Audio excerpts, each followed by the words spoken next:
Доброе утро. Ситуация у нас достаточно стабильная по коронавирусной инфекции. Общее число инфицированных по республике достигло 997. За последние сутки 37 новых случаев, из них 30 по городу Якутску. Хочу заметить, что в целом у нас идет определенный спад. Мы уже с 17 мая фиксируем число заболевших, прирост заболевших за сутки не более 5% по республике. Вчера впервые так называемый коэффициент распространения инфекции, который замеряется Роспотребнадзором, он у нас впервые упал ниже единицы. Это такой обнадеживающий фактор. И второй день подряд у нас число выписанных из больниц превысило число заболевших. Это тоже очень важно. Вчера у нас из больниц республики 43 человека выписано, уже полностью выздоровевших. При этом хочу сказать, что наши лаборатории вышли на рекордный уровень. 4000 с лишним анализов за вчерашний день сделано, если быть точным, 4027. Вот, это абсолютный рекорд. И вот как раз еще раз говорю, что большое количество анализов нам позволяет выявлять болезнь на ранних стадиях. Вместе с тем расслабляться абсолютно рано.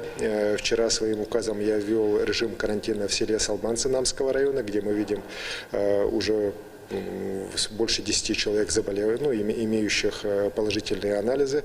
Несколько человек мы старшего возраста вывезли в Якутск и в Намцы для дальнейшего лечения. Сейчас там работает бригада медиков.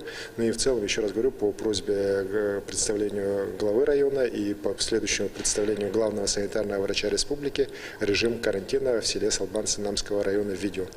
Вот. При этом мы вчера сняли режим карантина на значительной части Чаяндинского месторождения. Карантин остался только в 2 поселках, где размещены обсерваторы и изолятор для тех, кто проходит лечение на Чаяндинском месторождении. На всей остальной территории в связи со спадом и стабилизацией абсолютной ситуации на Чаяндинском месторождении у нас режим карантина снят. Вывоз вахтовых рабочих производится в плановом порядке по утвержденному графику. Поэтому мы считаем, что благодаря действиям и «Газпрома», и его подрядных структур, федеральных органов власти, при руководстве республиканских органов власти всей этой ситуации, мы ситуацию переломили, и достаточно такой серьезный очаг, он у нас на сегодняшний день можно говорить об его ликвидации.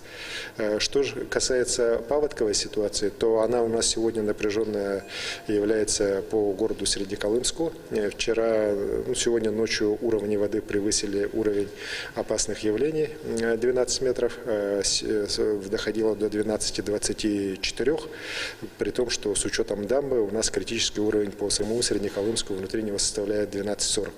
Вот. Но опасные явления уже начинаются с 12 метров, и у нас, например, сейчас взлетно-посадочная полоса аэропорта затоплена.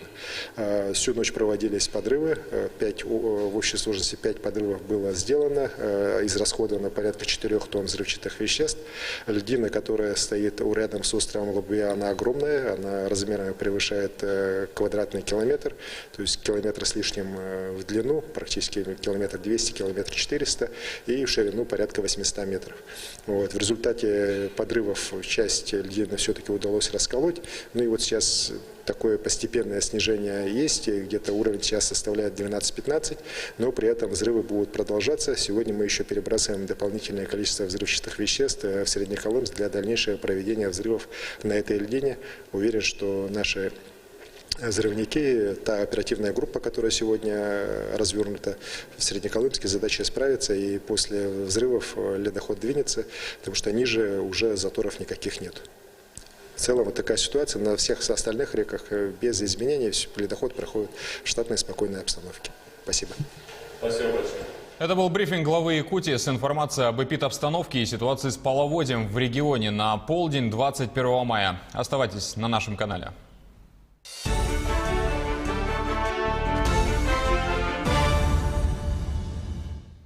Уровень воды в районе Среднеколымска на 12 часов по местному времени превысил критическую отметку. Он составил 12 метров 27 сантиметров, при критических 12 метрах ровно. Администрация уже заготовила 2000 мешков, заполненных песком для организации временного сооружения. На реке Колыме нижняя кромка ледохода наблюдается в 200 километрах ниже города Среднеколымск. Затор у местности Лабуя сохраняется, она в 18 километрах ниже города Среднеколымск. На месте затора произведено 5 подрывов, израсходовано 3780 килограммов взрывчатых веществ. У населенного пункта Зырянка Верхнеколымского района чисто, уровень воды чуть более 6 метров, при критической отметке 7 метров 70 сантиметров.